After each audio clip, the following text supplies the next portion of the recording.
In a single sentence, IRSA is about getting access into AWS as federated IAM principles. So if you just wanted an IRSA deployment, I think at this point you could be done.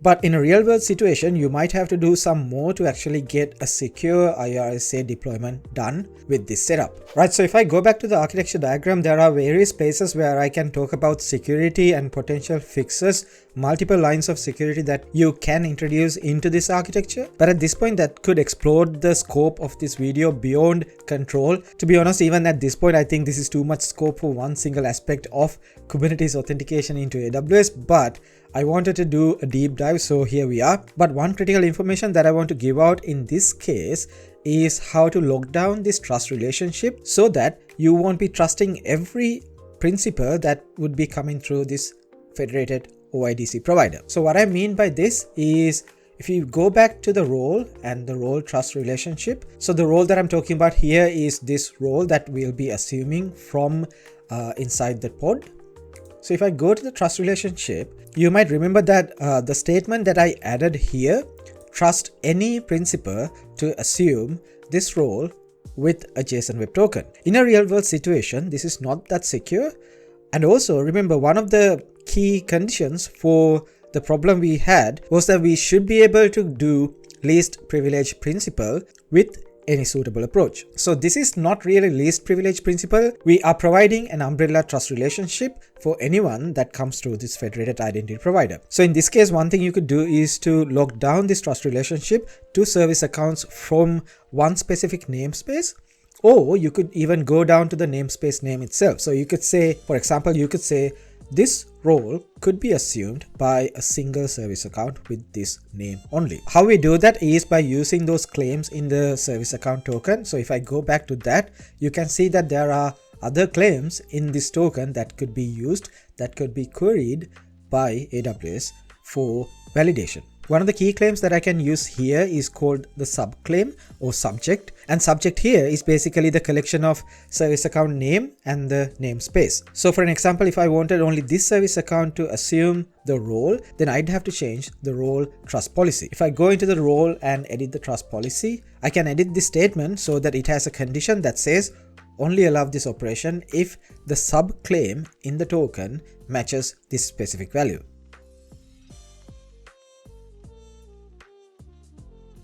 So to describe what I did, I added a condition into this IAM policy statement, and the condition is basically looking for a subclaim inside this token, which should match to our specific service account name. So if I save this trust policy and check my access again from the pod, I should still be able to access the S3 object. And if I try to do the same from a different pod with a different service account, I should not be able to access that object. So I'm going to create another pod with a different service account.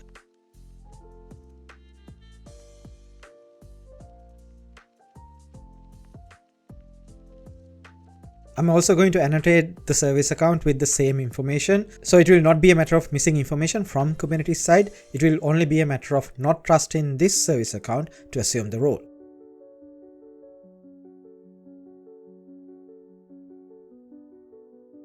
So I have the second pod running, and if I describe the pod, I'd still be able to see that the environment variable and the service account token has been generated and injected.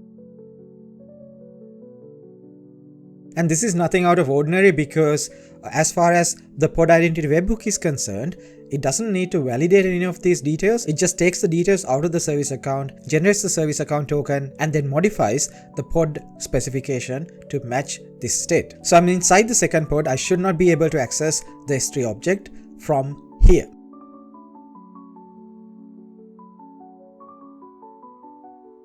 Right, so as predicted, I can't even assume the role because that trust policy that I had in the role only trusts a certain specific service account. One way I could verify this is to take a look at the service account token that has been mounted into the pod.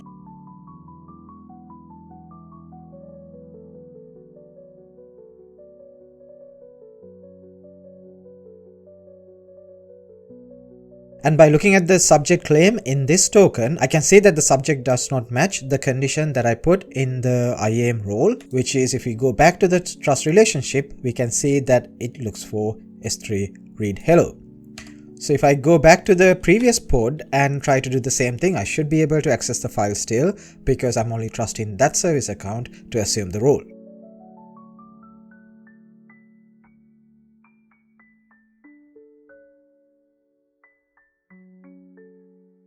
Right, so as you can see, I can still access the file, I can still assume the role. Going back to our trust relationship, we could add more claims here to lock this down more. Let's say you have a setup where you have managed taints and tolerations to kind of contain critical workloads into certain nodes, and you want to only allow service accounts from those nodes to be able to assume that role. You could use certain claims to do that in this condition. I'm not going to go into those details at this moment because I am running out of space in every recording device I have.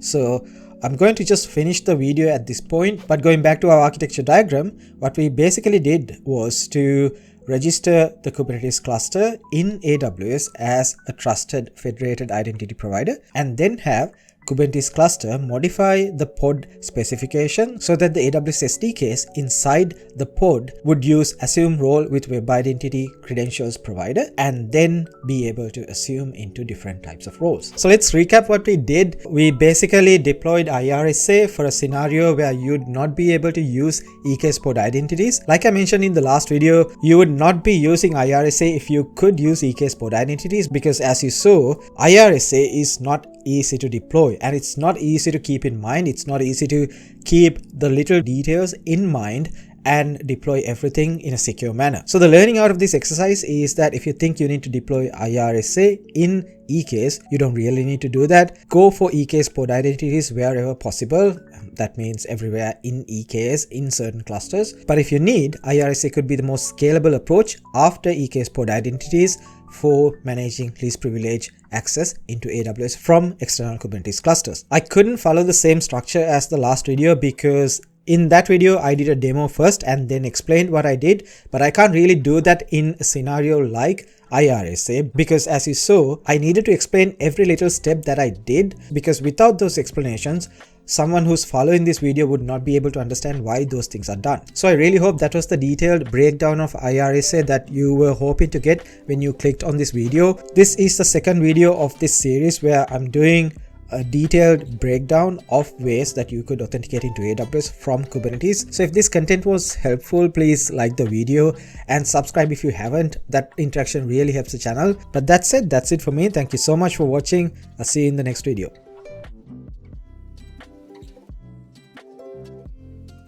This might end up being the longest video I have ever done.